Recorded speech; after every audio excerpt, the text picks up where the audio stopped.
Don't you love our worship team?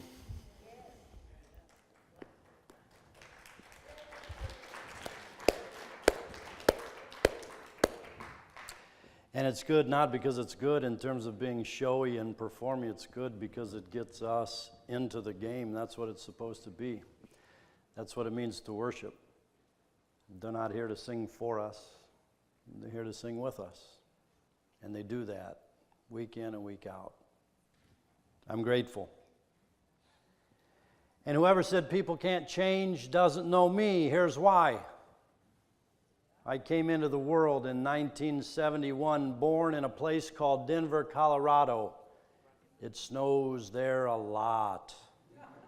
As a young boy, I moved to my father's family home in Omaha, Nebraska, and I remember playing in snowdrifts that were as tall as I was, building igloos, burrowing my way in, below zero wind chills. I have experienced winters in Minneapolis, Minnesota, with 1.5 inches of ice on every living thing. I've been in Chicago, Illinois, where cold is spelled with 6 O's in wintertime. And now I'm in California. It's 55 degrees and I'm wearing a vest inside. People can change. Under the vest is a fleece. Under the fleece is a t-shirt. Under the t-shirt is an undershirt. And all I want to do is be by that candle. But we can change in other ways more significant. Elijah was a change agent. Now we're getting ready to land the plane on this Heroes of the Faith Undeterred series. Now, January, it's done. We've got just a few more, but great voices to be heard. Elijah is one of them. A great reformer. He's the namesake for my second son, Elijah. Means the Lord is God. And there's a statue in Palestine today, in the Jezreel Valley, of this great reformer. And it says, it's inscripted under the statue, Elijah the prophet arose like fire, and his word was like a burning flame. This guy was the real deal. He was capable of extreme heroics. And he came on the scene in a time of real darkness in the history of God's people. It says of Ahab, the king, that he did more to provoke the anger of the Lord, the God of Israel, than had all the kings of Israel who were before him. And if you're not familiar with that lineage of kings, it was bad. You think we've fallen into the hands of bad leadership? Read 1 Kings and see just how low a people can go. But it was into that context that Elijah the prophet arose on the scene just basically out of nowhere. Chapter 17 of 1 Kings and verse 1. 1 Kings 17:1. Now Elijah the Tishbite of Tishbe, right? Where else would a Tishbite be from? But Tishbe, in Gilead, said to Ahab, as the Lord, the God of Israel, lives, before whom I stand, there shall be neither dew nor rain these years except by my word. That's a pretty bold and exclusive statement of reformation. There will be no rain unless I say so. And then he disappears, almost into thin air. We read the narrative in chapter 17 to discover that God cared for this elusive prophet in the secret place. God miraculously provided for him during this time of drought because in keeping with the prophet's word, there was neither dew nor rain, and the land dried up. We know that in California. We know what that looks like, right? We know what drought is about. We know the lack of water, and that went on year after year after year. But as it did, God cared for the prophet in seclusion. He was fed by the ravens. I'm not sure I would appreciate that. But I think it was done in a really hygienically pure way. Not like mama bird to baby bird. The ravens brought bread and meat in the morning, bread and meat in the evening. And when the water ran out where Elijah was, God moved him to another place and commanded a widow there, a poor woman, to provide for his needs. And her flour and her oil, it never ran out as long as Elijah stayed with her. And in these years of seclusion, God was doing something in the heart and mind of this reformer. And that's how it is with us. God does for us in the years of seclusion what needs to happen in order to prepare us for the years of courage. In the years of courage, Laurel explained to us, we see that in chapter 18 when Elijah reemerges after a period of about 3 years, drought.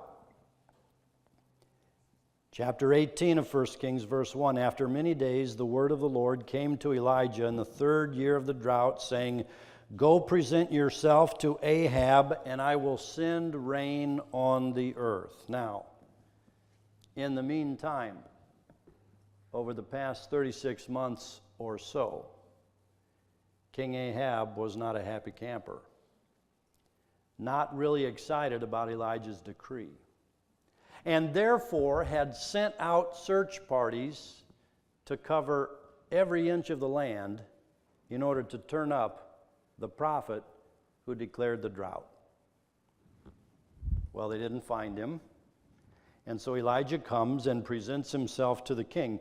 Chapter 8 and verse 17, when Ahab saw Elijah, Ahab said to him, is that you troubler of Israel? He answered, I've not troubled Israel, but you have, and your father's house, because you've forsaken the commandments of the Lord and followed the Baals.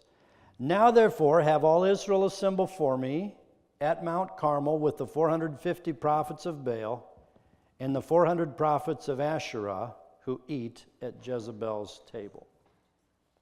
So Elijah presents himself, presumably now at the command of the Lord, in order to sanction this showdown between the Lord God and the prophets of Baal. And so chapter 18 takes us meticulously, line by line, through this showdown. The prophets of Baal are given an opportunity to construct an altar, to lie a bull on the altar, and given first dibs. Go ahead, guys. Elijah says, you start. And so they do. Verse 26 says, they took the bull that was given them, prepared it, and called on the name of Baal from morning till noon, crying, O Baal, answer us. But there was no voice, no answer. They limped about the altar that they had made. At noon, verse 27, at noon Elijah mocked them, saying, cry aloud, surely he's a god. Either he's meditating, or has wandered away, or is on a journey, or perhaps he's asleep and must be awakened. At this point, the prophet is just toying with them, ridiculing them. And nothing happens. Verse 29, as midday passed, they raved on until the time of their offering of the oblation. But there was no voice, no answer, and no response. The moral of the story here, folks, is that there is no God but God. Silence, deafening silence. Then Elijah said to the people, verse 30, come closer to me. Elijah constructed the altar, 12 stones, one for each of the tribes of God's people, laid out the offering, doused it in water. Verse 36, at the time of the offering, Prophet Elijah came near and said, O Lord, God of Abraham, Isaac, and Jacob, let it be known this day that you are God in Israel, that I am your servant, and that I've done these things at your bidding. Answer me, O Lord, answer, so that this people may know that you, O Lord, are God, and that you have turned their hearts back. Then the fire of the Lord fell and consumed the burnt offering, the wood, the stones, the dust, even the water in the trench. And the people saw it, and they said, say what? Say what? Say what? Say what? This is real. This is it. And this is the moral of the story. This was the point. This was the entire purpose of Elijah, was to bring God's people to a point of decision. Elijah the prophet was a reformer. Think back on our history and our reformers, the people of great courage that were raised up by divine inspiration in order to bring us as a people, as a nation, to new places. Those are the kind of people that we're talking about. Elijah was in that lineage. And God used him to bring the hearts of the people back. That's the kind of courage that we're talking about. Elijah kind of courage. And here's the beauty of it. I am Elijah. You are Elijah. We are Elijah. And God, in providing for us in the secret place, is preparing our hearts for those moments of conflict and courage. And God does nothing by mistake or by accident. So God, in the lean years of your life, is preparing you for a time of great fulfillment, a time of great blessing, a time when you might demonstrate a courage that would shock even you. And to reinforce this, and to see how much we really are, all of us, Elijah, we need only read on in the story to identify with this guy. Now, there was a little bit of genocide. You can just skip over that if it doesn't agree with you. The prophets of Baal were slaughtered wholesale, and Elijah presided over that. I'll let you do what you want to do with that. But in chapter 19, the king's wife, Jezebel, was informed what had taken place, and verse 2, then Jezebel, chapter 19, sent a messenger to Elijah, saying, so may the gods do to me and more also, if I do not make your life like the life of one of them by this time tomorrow. A death warrant is issued for the prophet. Verse 3, then he was afraid. He got up and fled for his life and came to Beersheba, which belongs to Judah, and he left his servant there. But he himself went a day's journey into the wilderness and came and sat down under a solitary broom tree. He asked that he might die.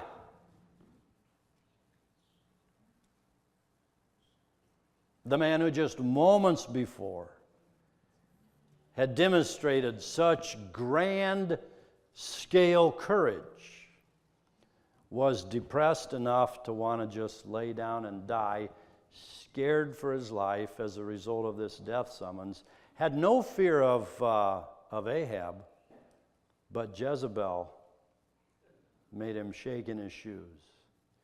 And Elijah was just that human. Then he lay down under the broom tree, verse 5, and he fell asleep. Suddenly an angel touched him and said, get up and eat.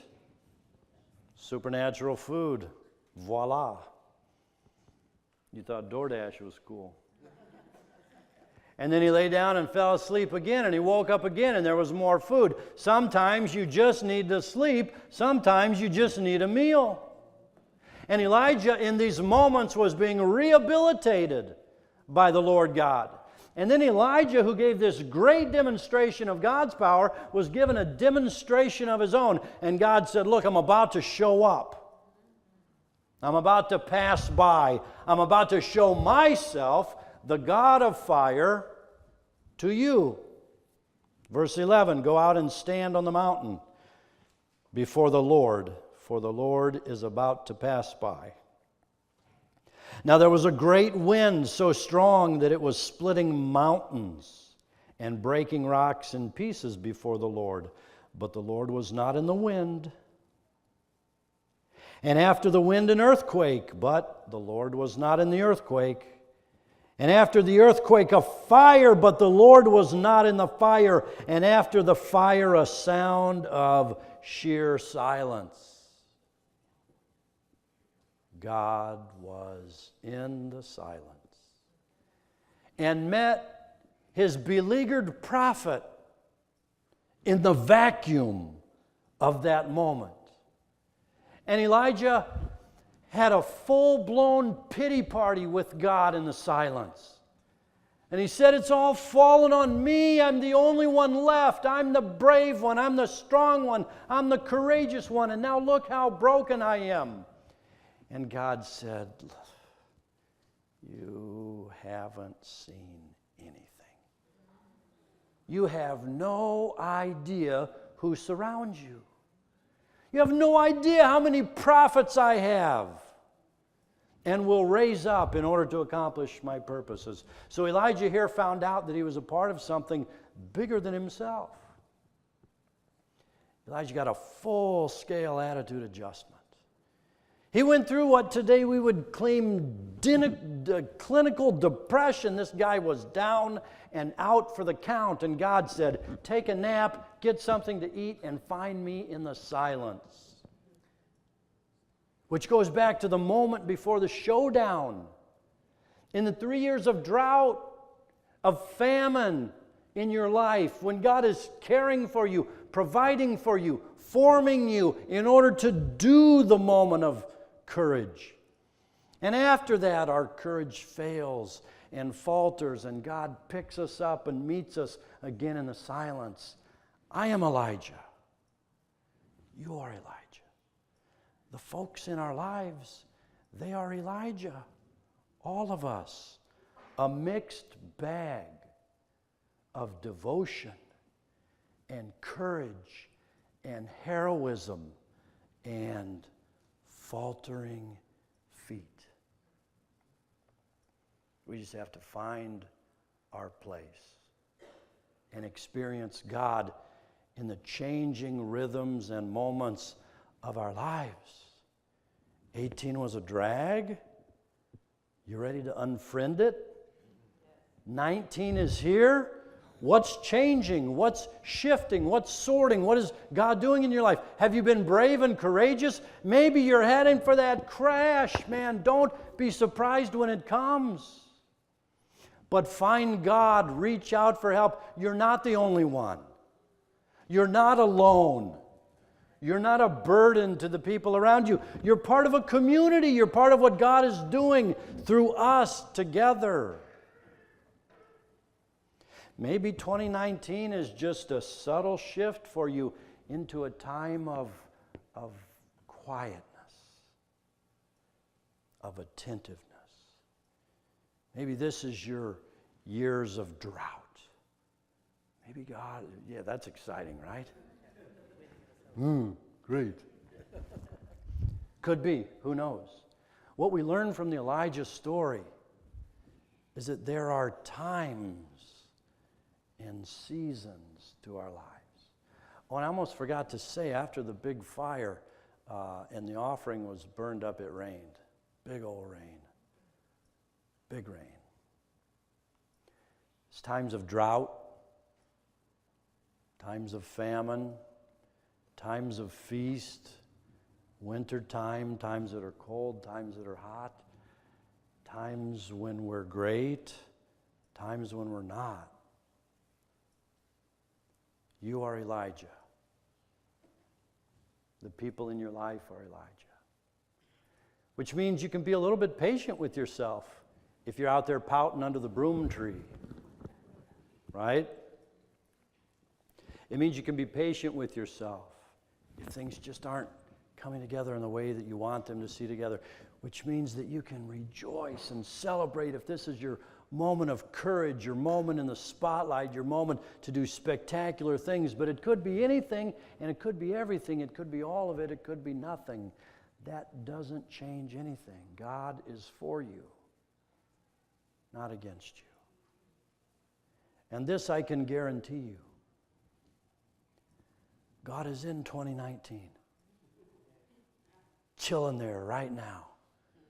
Waiting for us to join Him in a couple of days. And whatever you bring with you as guests to the table of your life in 2019, God will meet you there. And it will be good. And it will be exactly what it's supposed to be. Maybe it's your moment of shining reform. Maybe it's your days of preparation. Maybe for someone in your life, it's the moment of breakdown. You can let them break down. You can love them as they break down. You can be with them in the stillness. You can say, hey, take a nap. Get something to eat. Let's listen to God in the silence. Whatever it is, let's go get it. Got a couple more days to think about that. I asked you at the beginning of the service, what are you looking for in 2019? I want you to carry that question with you into God's new year. What are your dreams? What are your hopes? What are your ambitions? What are your needs? And take all of that to the table and just spread it out before the Lord God. He will meet you there. Father, so much is a mystery, and we just don't know what this new year holds for us. We know what we'd like and what would make us happy, maybe. We know what we want, what we wish for, and what we're working toward. And we even have a hunch about some of the things that hold us back from reaching perhaps our full potential. So we're just asking you, God, for sort of a divine triage to just help us sort through all of this in a way that's gentle and compassionate and open-handed and open-hearted. And maybe there's a friend, God, or someone special that you have in our life to help us do some evaluation. Take away the pressure, God, that we have to get it perfect, and just help us to see what's perfect for us at this moment in time. And when we see that, God will rejoice. We'll give you thanks, and we'll be careful to give you credit as it unfolds in this new year. Amen.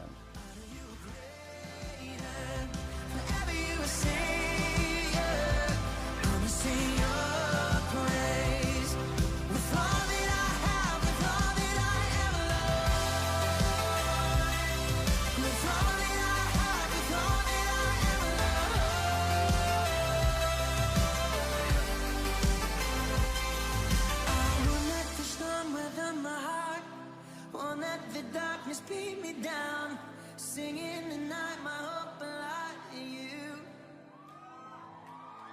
I walk through the